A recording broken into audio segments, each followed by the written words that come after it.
Hello, everybody, and welcome to episode 42 of the Capitalist Corner. I am your host, Mark Pellegrino, and also the chairman of the American Capitalist Party, along with my co-host and co-chair of the American Capitalist Party, Michael Liebowitz, who also is the host of his own show, The Rational Egoist. And if you haven't seen it yet, you should. But I think he's going to have a guest on, whom we are going to talk about right now.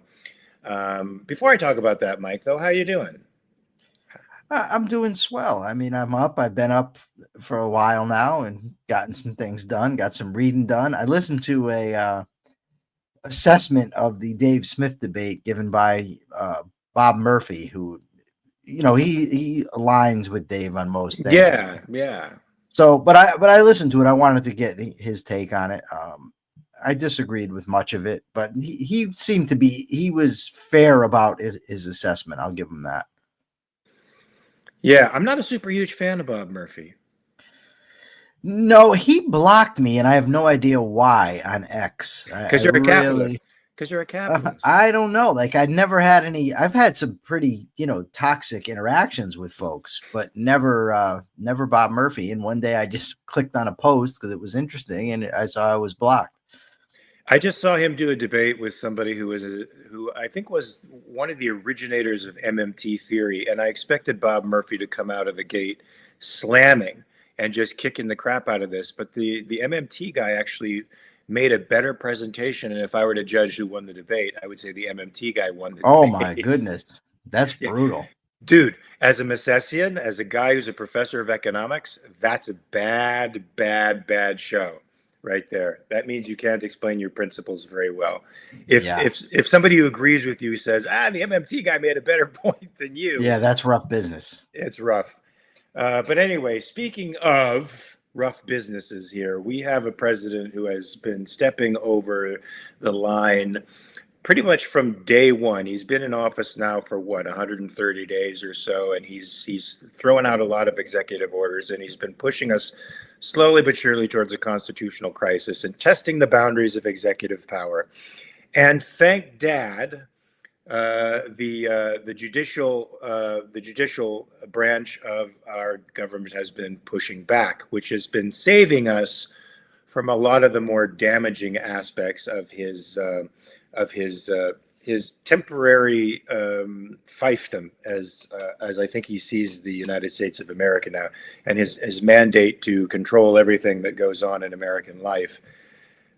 So just recently, a case was. Why don't you explain this, because you probably know the details better than I. I actually was thinking maybe we should get Jim Valiant on here with us. I can send them a link if he's willing, and we can get him to explain the actual law. I didn't actually read the case. First of all, I like Ilya Somin. He's one of the lawyers that won the case. And I was very excited about that. I was excited for him. And I was excited that the tariffs got knocked down. I know that it was executive overreach, that they ruled that, the 1970 whatever law about emergencies doesn't apply here. But I don't know the ins and outs of the legal reasoning. I think it's great news as far as limiting presidential power, and it's good news for economics to get rid of these tariffs. But Jim, if you want, I can send you a link. Let me know. Hit us up in the comment section. We'll get you on right away. Oh, he's doing the Daily Objective. Can you give us 10 minutes, Jim? 10 minutes is all we want. And I'm doing the reality show after this, so it's like we're going to be switching. We're going to be tag teaming. So essentially, that man who wrote the article who you talked about, Ilya, I guess started a case with several other businesses that would be adversely affected by the tariffs, and they won, folks. So these tariffs were largely stricken, and that means you and I are temporarily, at least, because there's going to be an appeal about this. The Trump administration doesn't take no for an answer very easily. For now, at least, we are saved from the economic hardship that these tariffs would certainly put upon us. And so we have to say thank you for the separation of powers finally working, and for bestowing the power where it actually belongs, which is with the legislative branch. So, if anything good can come out of this Trump-style dictatorial relationship with the rest of us, it's the definition of powers again, and perhaps the legislative branch taking back more of the power that it should have. What are you laughing at?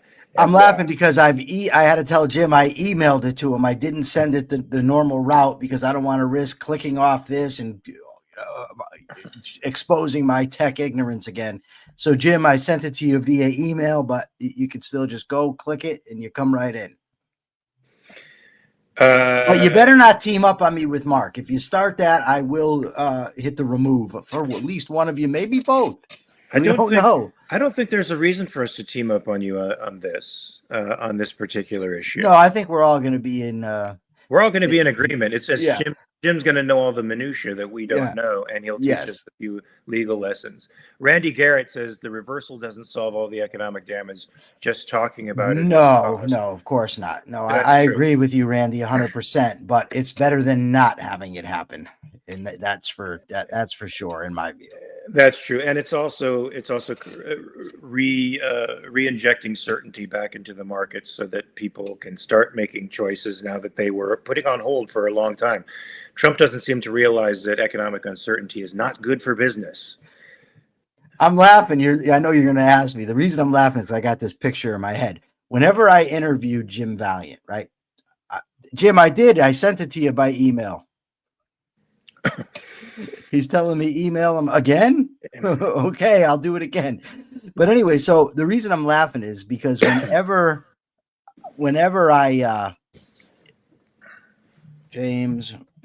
interview Jim Valiant, it's the funniest thing you could ever imagine, because whenever I click on it, I can see him before he can see me, and I see him and he's staring, like this, like he's all like an old professor that can't see very well, I sent it to him, and I'm picturing him doing that because I sent him the email on periods, and I'm picturing him looking.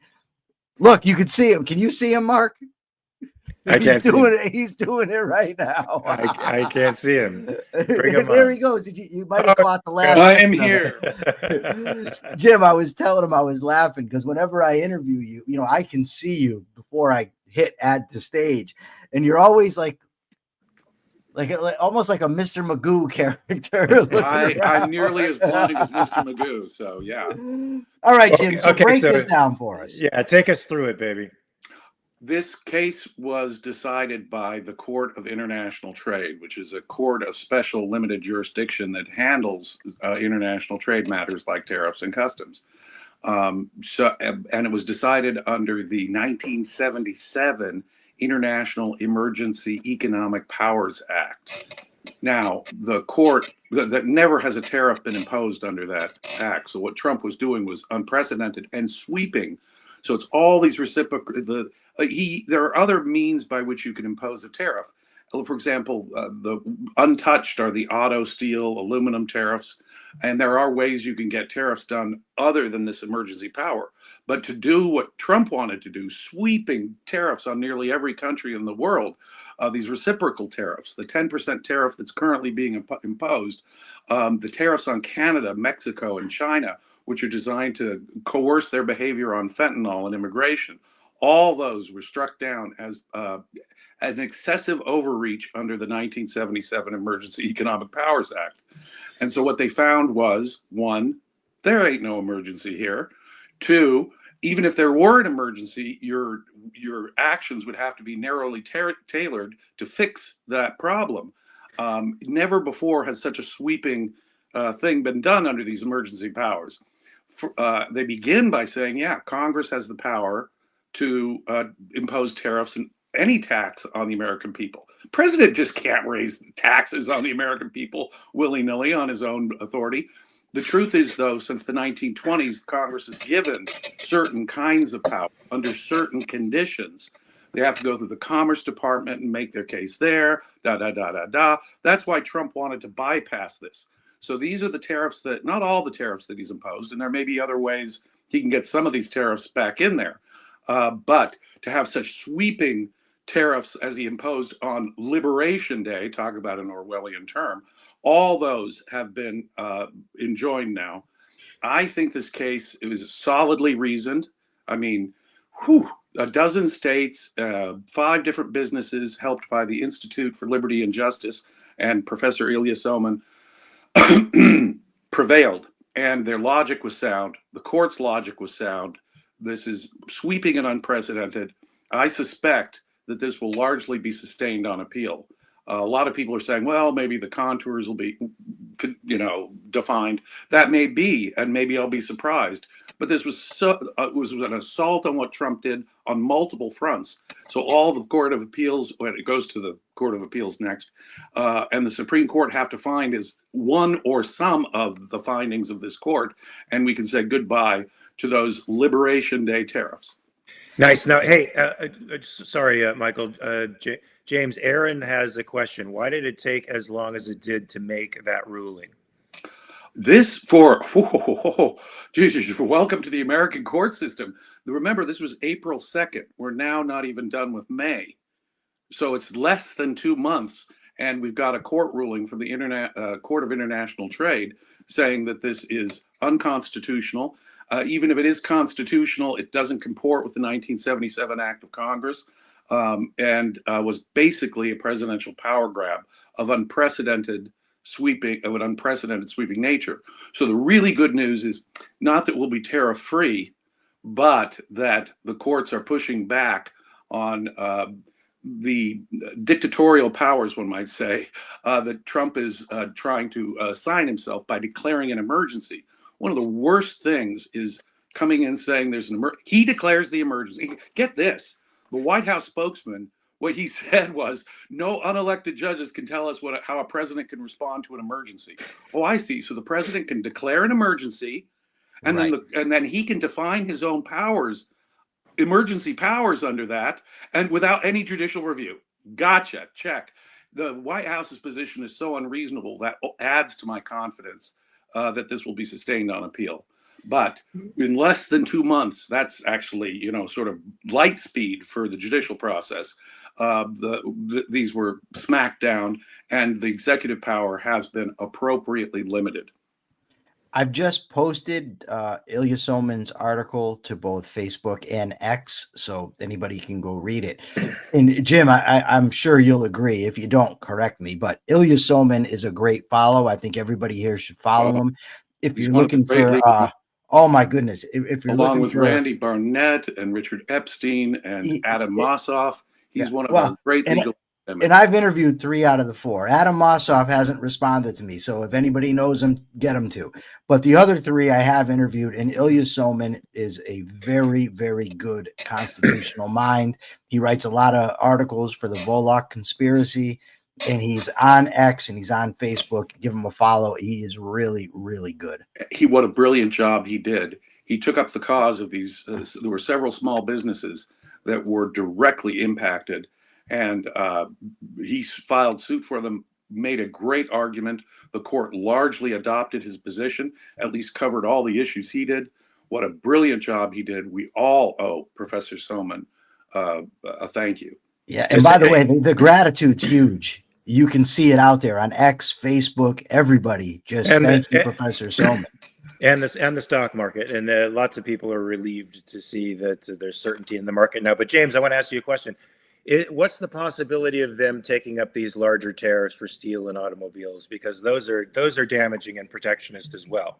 They are. They're more targeted, and they go through a different process. You have to justify it by the product and the country, and go through a certain process of the Commerce Department to get them.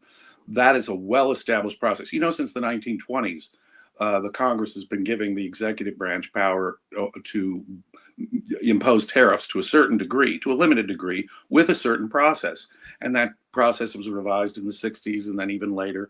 So I think that's well-established law. So I do not think that this means that we're totally liberated from all of Trump's tariffs. Those existing laws were used by Trump in his first term, and even by Biden, mind you, to maintain and impose tariffs. So I don't see those going away anytime. That's black letter existing law. I myself if you ask me and put on my objectivist hat, one, that is a violation of separation of powers. Any attempt by Congress to give the president the power to set tariffs, to tax the American people, is unconstitutional. Furthermore, the Emergency Economic Powers Act of 1977 is absolutely pernicious to me. What are you saying? There's undefined emergency economic powers that the president gets, that it opens up this question, makes the 77 law, in my mind, unconstitutional. But of course, we're not living in a world where Jim's. We need to. Well, wouldn't it be nice? Well, Jim, there is a party out there that would hold these values. It's called the American Capitalist Party. That's true. He's got a point. You can go to AmericanCapitalistParty.org and join and donate. Be the change. Be a part of the revolution that would make a law like this unconstitutional and save the American people. Hey, Bonnie Bertrand has a question for you, James. And were the Cordairs a part of this lawsuit? Do you know? Not to my knowledge, I don't know, but it would sound like the Cordairs, who bravely fight unjust laws like the lockdown. My God, they were heroic in that. Quint, my God, and Linda are just heroic. That's all I can say. Heroic Jim. art, great gallery. For anybody who doesn't know the Cordairs stuff, we should post it on X, or I'll post it on X so you guys can see what great art they patronize. And they are very, very powerful people. They stood against the man and won. What are you going to say, Michael? I just want to ask Jim, but I know you got to go, but I want to, before you and Mark start teaming up on me, there seems to be a double irony involved here, in that it was the progressives who pushed for the administrative state, the state by experts, that caused the delegation of legislative power and just passed it off to the executive to rule through all these agencies. That's the first part of the irony, that now all that executive power is biting them in the ass. But the other thing is the Trumpsters, all the people who speak against the deep state, which in large part is just the administrative state, they're speaking against that, all the while wanting to grant the executive, meaning Trump, extreme powers, which once somebody else is in office is going to come back and bite them in the ass. Exactly. It just seems to keep going, right? I mean, so yeah, we're going to hear from the Trumpsters about these damn commie courts who are protecting free trade, defending the Constitution, separation of powers. Those damn commies. The 3-judge panel that did this, one of the judges was appointed by Reagan, one of them was appointed by Obama, and another was appointed by Trump. Yes. So, yeah, this damn commie court that is, standing for the Constitution, separation of powers, limited executive powers, and free trade. No, it's not a commie court, but we're going to hear from the Trumpsters how that was the case. Yeah. Didn't Trump request this specific court to hear this case? Well, they're the court that has jurisdiction over these kind of matters. You can bring on different bases, courts in the U.S. district courts, complaints against such things. But this was the court that has the special jurisdiction over that. All right, Jim, thank you so much. Thanks, man. I love you. And tell Rozzy I said hello. Will do. Love you guys. See you in a bit. Love you too, man. So Ray says Trump is not the great white hope people seem convinced he is. I would call him the great white hype, or I would say the emperor has no clothes. How about the great white dope? Can we go with the great white dope? He's the great white dope for sure. But hey, why don't we declare this day which this great ruling came down, separated powers, deconcentrated the power of the executive. Why don't we call this the new day of liberation? I can go with that. Okay, I can go with that. Folks, we have been liberated from the tyranny of Donald Trump for a time. He's going to keep trying, folks. You remember he was interviewed by somebody and they said, if you were dictator for a day, what would you do? And he seriously considered the question. And remember, I think I told you about this. Milton Friedman was asked the very same thing. He was asked, if you were dictator for a day, he's like, I wouldn't do it. Now, that is the appropriate answer, folks. You don't actually consider it and say, here's what I would do if I were a dictator for a day. You actually say, I wouldn't do it. And so that makes Milton Friedman, and I made him an ideal candidate for the presidency of the United States. In my view, if you express any ambition to be the president of the United States, you should be automatically disqualified as a candidate. That should be tier 1 disqualification. Yes. Mark, before you go on, I just want to give Race Jacobson a message. Race, you put a comment here, my big, beautiful tariffs, and Trump with tears in his eyes. Probably, I think that would make for a great thumbnail for the episode. You have creative license, but that's my recommendation. Yeah, thank you, Race. That's great. That's a great phrase, and I'm going to steal it, stick with it, and use it as often as I can on X today. So here's another thing, my friend. Supposedly, the president, who has been one of the, I'd say, foremost supporters of Israel, when you compare him to past presidencies, is now sort of agreeing with the Saudis and the Qatarians and the Emiratis. He's agreeing with them that maybe we shouldn't do stuff to Iran to prevent them from getting a nuclear weapon, and at least in the military sense. The Saudis don't want to provoke Iran, after all, into some form of military action. So we are stepping away from Israel once again. This wouldn't be the first time we've made promises to Israel to be in alliance with Israel, to be in step with their efforts with respect to the danger of Iran. And now we step back and don't support them, and are in fact supporting their potential enemies and big supporters of terrorism around the world. Well, what do you think about this? Because when I read this article, I thought this is something that Michael and I are going to have an issue with. Here's the thing. Sometimes it's hard, and especially in a very limited conversation like the ones we necessarily have here, we can't go on forever. I think that Israel has a right to exist. I think Israel has the right to wipe out Hamas. I just am opposed to foreign aid. That said, I don't think that the president of the United States should be demonstrating weakness or the ability to be manipulated. Whatever the policies are going to be ought to be principled, so everybody knows where we stand and knows the consequences. I remember when Barack Obama said, he drew the red line in the sand there for Bashar al-Assad and chemical weapons or biological weapons. I don't remember what it was, one or the other.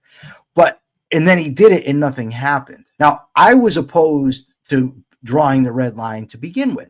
But once you do it and then don't follow through, you just look like a coward or a dummy, whatever. And I've heard it said of Trump that, basically he goes with the last person that he listens to, the last person that has the chance to talk to him. Oh, you've noticed this too. Yes. And it's not good. It's not good when he's dealing with Putin. And you and I had the big argument the other day, and I said, I don't think we should be arming the Ukrainians. I also don't think we should be praising Putin. I don't think we should be calling Zelensky a dictator and refusing to say the same thing about Putin. I think we need to be crystal clear in where we stand morally, and whatever we're going to do so principally. And that's clearly lacking. And by the way, it also goes to show the problem. Like you said, Trump has been a friend to Israel. Well, in my view, with friends like those, who needs enemies? And what I mean by that, Mark, is that you're my friend. It's nice that you have my back on Twitter, right? But if we're ever walking down the street and somebody mugs me and you run, well, then did you really have my back? Because when I needed it the most, you were gone. Yeah. Right. And that's what happens when you deal with unprincipled people. Is it may go well, it may seem good, but at the times when you need them the most, they're gone. And we can't function as individuals that way in our friendships and our relationships, and we damn sure shouldn't be functioning like that on an international stage. And I hate to say it, America has a very long history of doing that to Israel. So when I hear people acting as if Israel owns the United States of America, they dictate the policy of the American government, those doggone Jews are telling the Americans what to do. Never in the history of America has that actually been the case. In fact, we have reneged on almost every single one of our promises. One that comes to mind was right before the '67 war. After the Suez Canal War, the government of Israel made an agreement with the rest of the community that it protected by taking back the Suez Canal from You're NASA. talking about the war in 56, right? I'm talking about the war in 56. After it helped the European powers to actually win that war, get back. And then they turned on Israel immediately afterwards. Well, here's what happened. They set up that war was partly precipitated by the fact that Nasser blocked the Straits of Tiran, which were the means by which Israel supplied itself with everything. Right? It was a trade route for Israel. It was considered to be an act of war, quasi bellicose, or whatever they call it. That if those straits were blocked again, it would be considered an act of war. The Allies would come in and assist Israel. Well, it was done again, right before the '67 war, and all the Allies abandoned Israel. Israel essentially had to go at it alone, which they did. They nearly wiped out the entire Egyptian Air Force in 24 hours and took care of that. But that is just one of billions of examples. And now we have the latest example here, where Trump is walking back all of his protection partnership rhetoric with respect to Israel, and now telling Netanyahu to simmer down, cool it. He's got to feed the populations that want them dead. Never have I seen anything more morally perverse than the way in which this war is being conducted, and the manner in which the world population is coming against Israel. That has a very, very difficult job in front of it, and it is not being allowed by the moral obtuseness of the world to actually complete the job. So here, Trump is trying to discourage Netanyahu, who is now the loose cannon in the room, because he wants to do what probably should have been done a decade or so ago, and that is take out Iranian nuclear facilities through military force. Now, we've already attempted to negotiate with the Iranians for 2 decades with respect to this. They've lied, they've cheated, they've prevented inspections, they've continued to enrich uranium. They keep stepping closer and closer and closer to getting that nuclear weapon, which everybody with a brain knows would be a terrible thing, not only to destabilize that region, but Iran, a fanatical Islamist regime with a nuclear weapon, is a terrible thing for that region, and for the United States. It directly threatens our security, since they have made it quite well known that we are the great Satan and Israel is the little Satan. So we are their primary enemy, and they've been murdering American citizens for a long time. So it is in our interests that Israel take out these sites, and at the very least sets back their program decades upon decades, so that they are no longer a threat to the United States of America and to the Middle Eastern stability. And now Trump is going back on it and asking Netanyahu to walk back his rather bellicose stance towards the prime funder of all these army militant proxies in Syria, in Lebanon, in Gaza, in Iraq, all over the Middle East. I find this disastrous. I think, in lieu of the fact that Trump has been accepting gifts from some of these folks, I find it politically absurd, and it's as if the man has no sense of what a politician needs to do to be a statesman, what a statesman actually is. And as you said, I think he's influenced by the latest conversation he has, and that's it. You know, one of the smartest people I've ever known was the rabbi that ran the Jewish services in prison. And he had a degree in history, and plus, just to become a rabbi, you have to do an awful lot of study. But he and I would talk often about politics, and he this is, more than 20 years ago. He told me Israel can never allow Iran to get a nuclear weapon. That was his position. Now, notice that's different from the discussion that you and I had the other day about whether America should attack Iran. It's a separate thing. Israel, and I think the rabbi was correct, cannot have a nuclear power that close to them, given that Iran has vowed to, wipe Israel off the map. And has tried. Yeah. It's not just that they vowed, they've actually tried. Yeah. So the idea, first of all, that Trump is going to negotiate with the Iranians, his hubris as a negotiator, if anybody still thinks he's this grand negotiator, I've got a lot of bridges to sell you, right? This is the guy who said he was going to end the war in Ukraine in 24 hours and now is saying, oh, I'm going to have to leave and get out because they're not doing what I want. Not that anybody should have taken him seriously about that, but that was his claim. Now he's talking about he should, he's going to negotiate with the Iranians as if they can be trusted.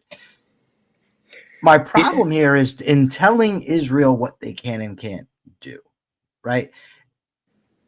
I'm all for not giving them bundles of money. I'm okay with that. But you don't turn around and tell them you can't take out an existential threat to you because I'm the grand negotiator and I'm going to fix all. That is just idiocy. Unfortunately, when you have these situations, these socialized situations wherein public money is being transferred from one country to another, it's not unreasonable to assume the people giving the money believe that they now have the leverage and the power to start manipulating those people, and therein lies the beginning of the moral slide, folks, of taking any kind of subsidies, whether it be from the welfare state or subsidies between states. You are now giving up a piece of your moral agency because the person with the money has the power, and they have the power to direct your choices. Do you want that? I don't. And I don't think any sovereign country, and Israel does deserve to be called a sovereign country. It's a relatively free country. As democracies go in the modern world, it is amongst the greatest democracies in the world, and it cannot be told how it should defend itself. It knows its threats better than we do, and world opinion doesn't have really any say in the matter when it comes to that. But Alan Thomas says something I just want you to know. About, if somebody attacks you in the street, your friend who has your back on Twitter runs away. He says he has your back. He's just your way back. He just sees your back as, a few blocks down the road. So just so you know, Michael, I've had to jump in many fisticuffs with friends.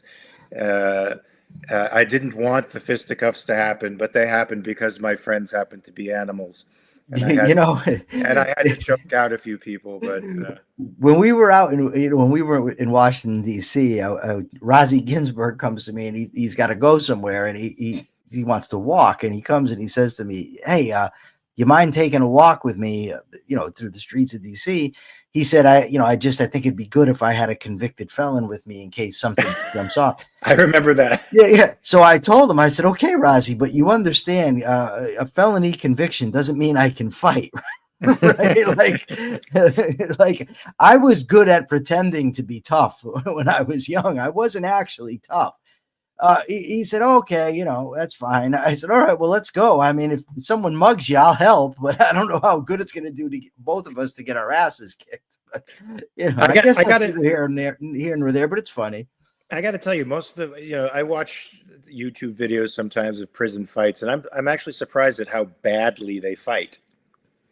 Like most of those guys don't know how to fight. They're just swinging for the fucking hills, man. Yeah, well, but I guess they do it frequently, so they don't care. Anyway, enough criticism on prison fighting, folks. Reason Magazine talked about Elon Musk today. Elon Musk, I gotta say, he's a mixed bag of tricks, but he does tell the truth from his perspective, and you gotta like that, because once you get into that inner Trump circle, it seems like people start to lose their moral efficacy, right? They start becoming Trumpized. And I think they start to fear that any criticism of Trump is going to put them on the bad side and get them fired, which is likely true. Of course, Elon Musk has fuck you money, which always makes it better. He doesn't need Trump's approval for anything. And so he actually pretty much said the emperor has no clothes. This big, beautiful bill, he said something I thought was beautiful and concise. It can't be big and it can't be beautiful at the same time. This is classic A is A thinking. You want to talk a little bit about this? Because I thought this was great. So did I. And I'm not a fan of Elon Musk, and I don't think that he always tells the truth from his perspective. I've seen quite a few, unless he really believed what to me was unbelievable in some of his. Oh wait, tell me where. On X, just his post on X, Oh. Posting, for instance, I believe he posted about the invasion from immigrants, just shit like that. But here I think he's right. But I also think, first of all, the idea, I cannot believe how many people fell for this Doge thing. People that I normally would think were smart seem to really buy it. It was never going to amount to much. It was impossible that it could amount to much. You're not going to find that much waste, fraud, and abuse. Not that there's not a lot. It's just that there's plenty of spending that happens, the vast majority of it that's not fraud, that happens out in the open. And nobody wanted to do that. Nobody wanted to address it. So that wasn't going to happen. Then now the Republicans aren't even codifying the cuts into the legislation, although they've come back out now and they said, oh, but we're gonna, yeah, the check's in the mail. I know. So I can't say I feel bad for Elon that this has happened. He should have known. Everybody should have known. Yeah, I think that Elon was in on the trash talking Zelensky. I'm not positive about that, but that's Race Jacobson mentioned something about it. But ultimately, it was dumb to believe it was ever going to happen to begin with. The cuts that they came up with are minuscule. And on top of that, now the Republicans aren't going to do it. And I'm just waiting. I asked this question a few months ago. How long until Trump and Musk have a blowout? And it's coming. Believe me, it's coming. Because Musk is not going to shut up. Right? Trump is not going to cut the deficit. And Musk is not going to shut up about it. And eventually, Trump is going to respond because he can't take criticism. So that's my thoughts on this subject. I agree with you. This is going to cause a potential rift down the line, which will consume the news cycles for a while because it'll be dramatic. It'll be operatic, and we'll be hearing Trump. You know how Trump sings the praises of somebody, and then as soon as they get on his bad side, they're the worst people on the planet. This is potentially going to happen with Elon Musk. Well, remember what he said earlier about Elon when Elon, he said he was in the Oval Office practically on his knees begging for subsidies, and and then they become friends afterwards. Whatever. I mean, it's all they're just theater. It's bad political theater, man. And I hate to see it, but this is what our political life has devolved to over the decades. So there's an article now in the Jacobin, which makes me furious. I thought you might like this one. Did you really?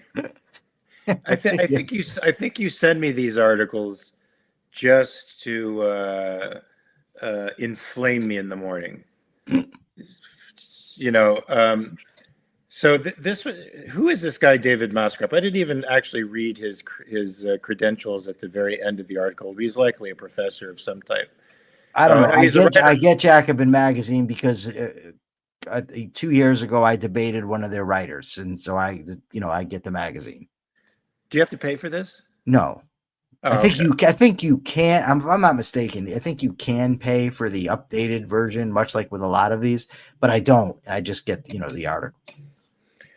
So I mean, it speaks like a true radical democracy, like a Jacobin, a proto-socialist. It speaks exactly to the issues that we think the American Communist Party would speak to. There's really no difference in their assessment of the universe and the American Communist Party. It couldn't be more antithetical to our view of the universe, unless you find something that some concept in here that you like. I would sort of like to go through this a little bit. It's a couple paragraphs at a time, if we can, if we have time. I have to bug out about 5 minutes early because I'm going to do another podcast after this, but it starts out like this, and I want you to comment on some of these things. I don't want to just take the reins here. I am not James Valiant. I don't have to talk the entire time. Really? Too brutai.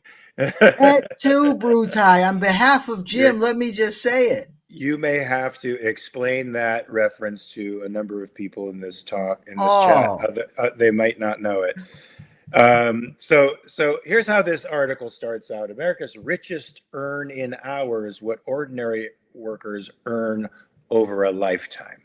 All right, can we just deal with this for a second? Do you find any, as a capitalist, you're not speaking for the Capitalist Party now, but you're speaking for Michael Liebowitz, the capitalist. What do you think is wrong with this statement? A lot. So go ahead. First of all, I never once in my life, even when I grew up on welfare and was poor, right? I just don't think like this. I don't know. I never thought, oh my God, I do have food in the house. I'm not starving to death, but somebody else lives in a mansion. Like whether that person lives in a mansion or not is irrelevant to me. So today, I live a pretty good life. I'm poor. I'm a poor person, right? But I have a good life. I have good friends. I have a good girlfriend. I have a bright future that I'm happy about.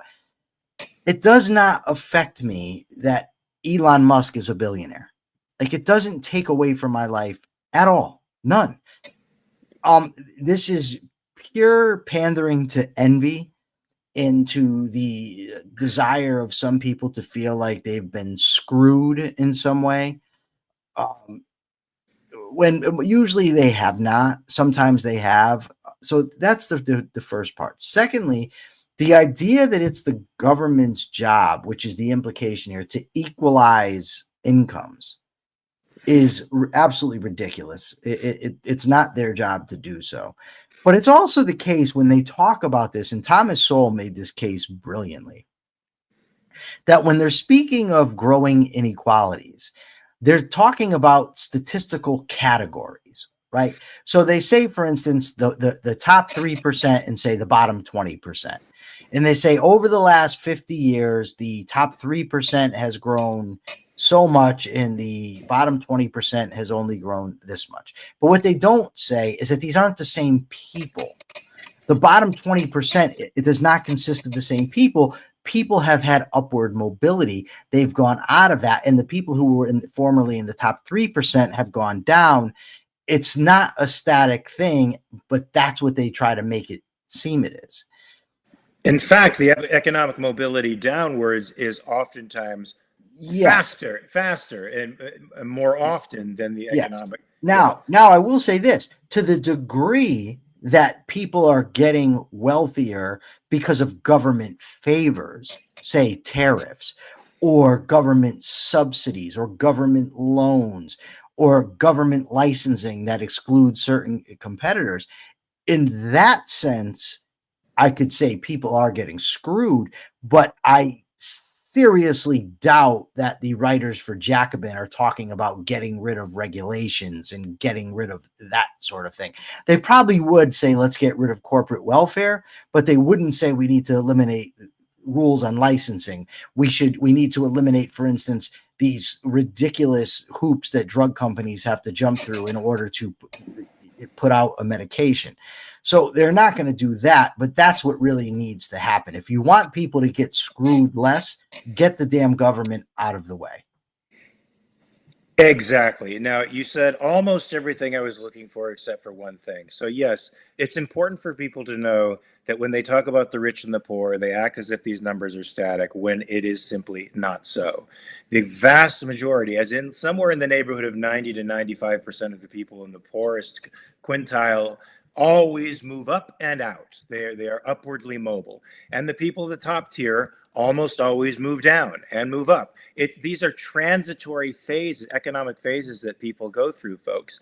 And those people in the bottom quintile almost never return to the absolute bottom quintile.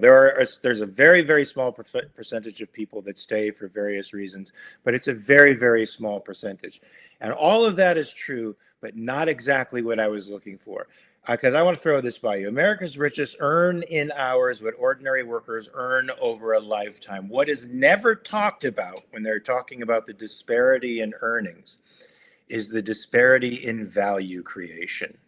Oh, for sure. Okay, I'm so with you. so Yeah. tell me a little bit about that, because I Well, think that's an important distinction to make. here's my problem with it. If we were in a purely free market, I would agree.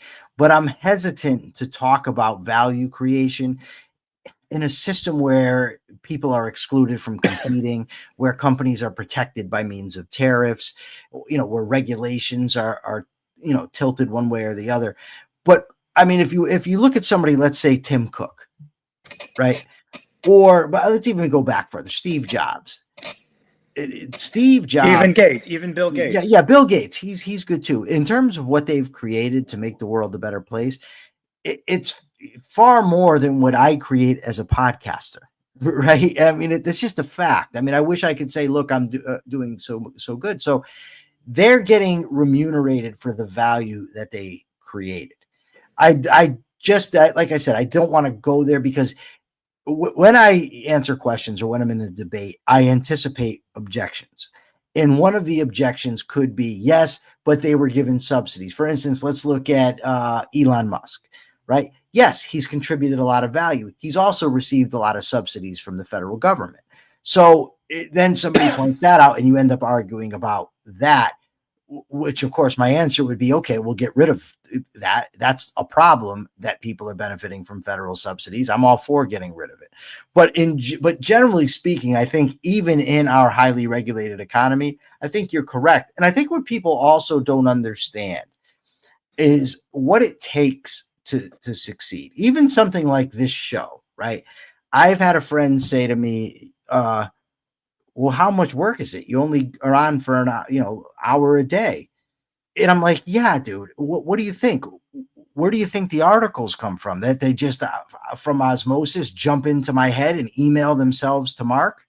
You know what I mean? Not only that, but when you have actual producers and you can set up a staff where you can actually do deep dives into the topics, then you even have to prepare even more for the show because you have the time to prepare for right.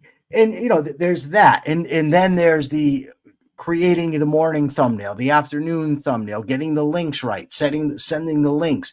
Then I have to get the video shorts, post them to YouTube, post them to social media. But people only see this. And in your case, for instance, they might say, oh, well, look at this guy. Look how much money he gets paid just to go out and be an actor. Never mind all the time and effort it takes to learn to be an actor. Never mind all the auditions you go on where you get turned down. Never mind all the times on set, the reshooting over and over again. Or never mind all the times I work for free. Never mind the times that I teach people charitably. In other words, I don't charge them. I just see them as young folks coming up and I try to help them. I do that every Saturday. I teach a group of people acting and I don't charge them anything. Yeah. But people only will see, oh, well, look, he was Lucifer. How hard is that? He got paid a ton of money to be Lucifer. Right? Like just seeing when I went to the, what was that conference? We went to the paranormal conference. Yeah. Right. You have to show up. You have to sit in that chair all day long. You have to sign autographs, take pictures. That's like taxing. You have other things that you could be doing, but you're engaging with people all day long. And that line, you don't know when you go there, right? How many people are going to show up to pay you for your autograph or for your photo? Right. So you could go there for virtually nothing if nobody cares to take their picture with you, or you can be overwhelmed with people, they're out the door. I prefer the latter. Oh, I bet you do. As Greg Lewis says, pay the devil his due. Please. Yes. But the point is that people often see a result and don't understand what went into achieving that result. I'm not built like a bodybuilder because I don't care to put forth the time, effort, and sacrifice. And what I mean by sacrifice is going without the foods that I like or the beverages that I like in order to trim up. Somebody that does that earns it. And by the way, we were talking earlier about Iran calls us the great Satan. And I forgot to tell you, Mark, in my eyes, you will always be the greatest Satan. Thank you. You can be sure to tell Khomeini that so that maybe he'll come after me instead of the whole of the United States. Maybe he individually will come after me. I would love to pull his turban down over his head. Look, But the long and the short of it is, yes, we have to deal with the complexities of a state-controlled system, which unfortunately does create winners and losers who don't deserve to be winners or losers. But in the cases of some of these entrepreneurs that we've talked about, Cook, Steve Jobs, even Bill Gates, these people created trillions in wealth. And for creating trillions in wealth and literally changing the face of the world, I mean, they made computer technology accessible to everyone. So billions of people now have a technology that was only once accessible to the extraordinarily rich. Those people get a very small remuneration in comparison to what they have created, the value that they've given the world. Just like Thomas Edison, he may have become rich after he invented the light bulb and many other technologies, but he gave us light. He gave us the night. He gave us cinema. He gave us so many inventions that made our lives better, that are not material in nature, but certainly increased our happiness in an indescribable way. This article goes on to say, as Donald Trump's tax bill seeks to make the plunder of the filthy rich permanent. So this is as if the only way people get rich, folks, is by plundering the people beneath them. Now, I don't know how people who do not have values and who are poor and have nothing to actually give can be plundered to make other people rich. But this is besides the point. I think they claim that they're being exploited in their labor. Inequality no longer feels like a strong enough word for what we're facing. They have to come up with some other kind of word to incorporate whatever this injustice is that's happening today. So it says it's something beyond tragedy, beyond farce. The Trump administration and its Republican congressional allies are trying to pass the One Big Beautiful Bill Act, which would, among other measures, make Donald Trump's 2017 tax cuts permanent. Yikes. Now, they hate this for different reasons than we do. We understand that the tax cuts are actually going to increase the deficit. They're actually they're breaks for people today that will, I think, impact middle America. It's not just breaks for the wealthy, it's breaks for everybody. But it's just really a break that lasts for a little bit of time before the shoe comes down in 5 years. It's kicking the can down the road because it's forcing us to borrow, increase the debt, increase inflation. So these tax cuts may sound good. The demagogue did it right. He made everybody think, okay, I'm going to be able to keep some of my money today. What he didn't tell you is that you're going to lose it tomorrow. That's what he didn't tell you because of these tax cuts. I have a sense that the Jacobins are not so interested in the fact that today, some people gain a little bit of money in the tax relief, but tomorrow they lose it as their capital is being siphoned off to pay this ridiculous debt. No, they don't. No, they don't care about that. They don't care about that. They just care that the rich are getting a break. In fact, they give some very bad statistics here. Let me see if I could find the bad statistics before we have to go. Here they say, a 2022 report found that the top 10% of Americans hold 60% of the country's wealth, and the top 1% nabbing 27% for themselves. Now, you and I would also say wealth is not a static pie. It's not something that people just take and as a result leave others with less. That's not the way wealth creation works. It's a dynamic. If it's a pie, it's dynamic and growing all the time and changing size all the time. But what I found particularly onerous about this, the 10% of the people who supposedly hold 60% of the wealth also pay 87% of the taxes. Yes. And the richest 1%, nabbing apparently 27% of the wealth, pay an enormous 40% of the taxes. So it's like, like 50% pays nothing, right? Like 50%. And 50% pays nothing. Yeah, I'm one of them. Okay, so but it's like, what do the Jacobins? So to me, this is all smoke and mirrors. This is all just commie rhetoric meant to play on your heartstrings, meant to stir up your envy and hatred for somebody who has more than you, get them mad and stir them to action, even though everything they're saying here is a misrepresentation of fact. Now, I don't think we have enough time to go through the article, just through those couple of things. Do you have anything more to add about this horrible publication, which I hope something bad happens to? I do. Ultimately, these things come down to philosophical questions. and usually epistemological and moral questions specifically.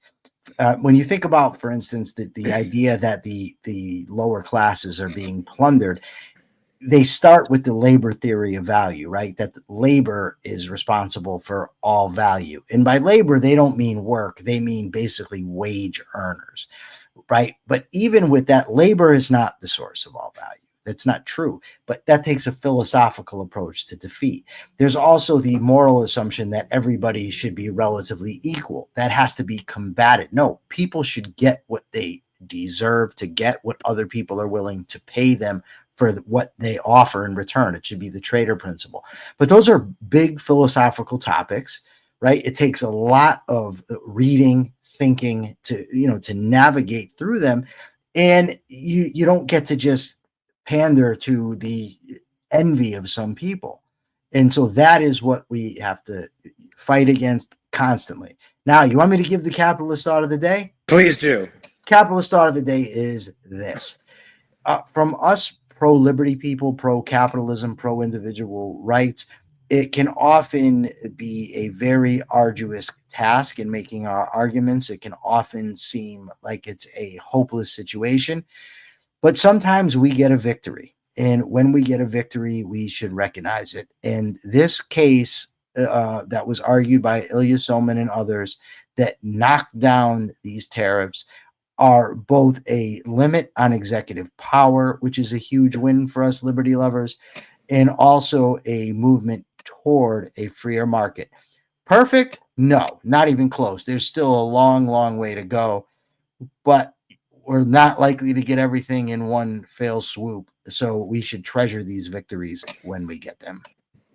Good capitalist thought for the day. Yes, today, folks, is a new liberation day. You are being liberated from the force of arbitrary authority, and you should be very thankful for that. Listen, remember to hit the like button before we Yes. sign off today. We're going to be here tomorrow, same bat time, same bat place, 9 a.m. Pacific, 12 p.m. Eastern, and it's going to be Q&A day. So please bring your questions and answers to the chairman and vice chair of the Capitalist Party. We would be more than happy to answer. And we'll also have news updates for you on the latest stuff that's going on. And also remember to watch The Rational Egoists. Your IQ will raise as a result, and we need higher IQ, liberty-minded people out there so we can combat the droogs, the communist, socialist, collectivist, altruist droogs out there that are trying to take over the world and make it their own.